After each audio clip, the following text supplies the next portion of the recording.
Assalamualaikum warahmatullahi wabarakatuh. Alhamdulillah, alhamdulillahirabbil alamin, wa bihi nasta'in ala umurid dunya waddin. Wassalatu wassalamu ala asyrafil anbiya'i wal mursalin wa ala alihi wa sahbihi ajmain. Amma ba'd. Yang terhormat Bapak Dr. Kiai Haji Dani Muhtada, MAG, MA, dan Ibu Hikmiyatin Jalilah, MAG. Yang saya hormati segenap Dewan Guru, Dewan Mentor Pesantren Riset Al-Muqtada, serta teman-teman mahasantri Pesantren Riset Al-Muqtada dari Angkatan 5 hingga Angkatan 8 yang saya banggakan.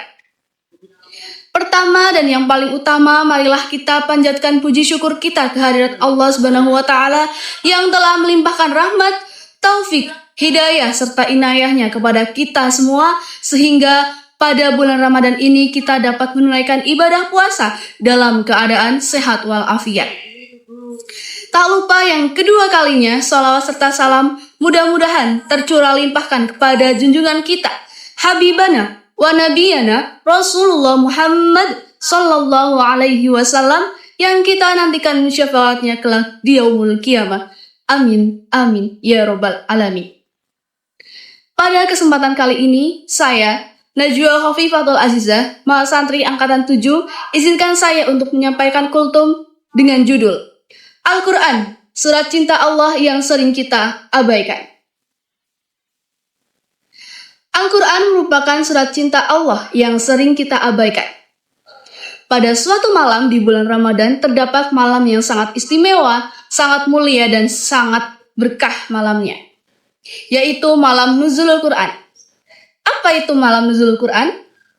Malam Nuzulul Quran sering kita kenal dengan malam turunnya Al-Quran. Yang menjadi pertanyaan bukan hanya kapan Al-Quran turun, tetapi apakah Al-Quran sudah turun ke dalam hati kita? Mari simak penjelasan berikut. Al-Quran merupakan surat cinta Allah, di mana di dalamnya terdapat petunjuk hidup, pedoman, dan juga teman bagi kita semua. Al-Quran perlu kita paham betul bahwa diturunkannya tidak secara langsung seperti buku yang dalam waktu singkat. Tetapi menurut para ulama, Al-Quran diturunkan secara 2 tahap. Yang pertama, Al-Quran diturunkan melalui Lauhul Mahfuz, di mana sudah tertulis dalam Lauhul Mahfuz bahwa Al-Quran adalah kitab suci umat muslim dan juga petunjuk bagi umat muslim. Di dalamnya terdapat ajaran-ajaran yang sangat mulia. Kemudian, Al-Quran juga diturunkan secara berangsur-angsur, kurang lebih dalam waktu 23 tahun lamanya, di mana Al-Quran diturunkan melalui perantara malaikat Jibril kepada Rasulullah Shallallahu Alaihi Wasallam. Pada saat itu Rasulullah sedang menyendiri di Gua Hira, di mana Allah Subhanahu Wa Taala menurunkan Al-Quran melalui malaikat Jibril kepada Rasulullah Sallallahu Alaihi Wasallam. Al-Quran ini diturunkan sebagai pedoman hidup dan juga petunjuk hidup. Karena pada saat itu, zaman di mana zaman kegelapan.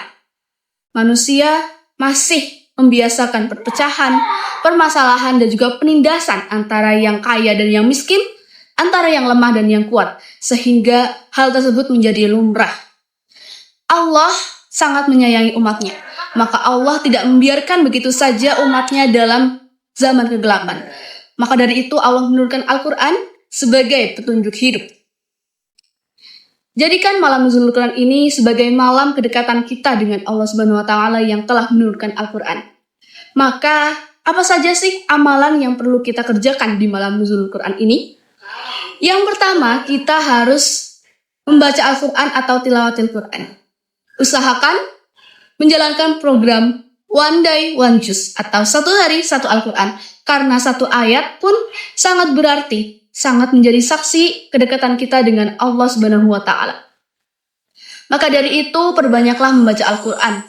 Kemudian usahakan dengan suara yang merdu, yang fasih, dan yang suara yang jelas.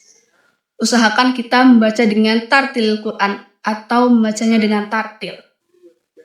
Yang kedua, kita perlu memahami maknanya. Jadi, tidak hanya membacanya begitu saja, tetapi kita juga perlu memahami maknanya.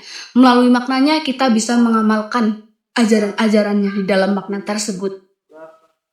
karena banyak sekali ajaran-ajaran yang sangat baik di dalam Al-Quran itu. Kemudian yang ketiga, kita sebelum sahur usahakan untuk bangun lebih awal, mengambil air wudhu untuk menunaikan sholat malam. Walaupun 2 rakaat, tetapi sangat berarti dan juga menjadi saksi bahwa hubungan kita dengan Allah sangat dekat. Kita jalinlah kedekatan dengan Allah melalui sholat malam, di mana sholat malam kita bisa melangitkan doa-doa yang sangat mustajab di malam tersebut. Setelah sholat malam, kita juga hiasi malam tersebut dengan perbanyak zikir dan juga istighfar. Kenapa kita perlu beristighfar? Karena di bulan suci ini sebaiknya dosa-dosa yang sudah kita lakukan sebelumnya bisa terampuni dan juga kita menjadi kembali suci sebagai umat Islam. Oleh karena itu, di bulan Ramadan ini kita perbanyak ampunan kepada Allah karena pintu ampunan yang Allah berikan itu sangat lebar kepada hamba-hambanya yang mau bertakwa dan bermunajat kepadanya.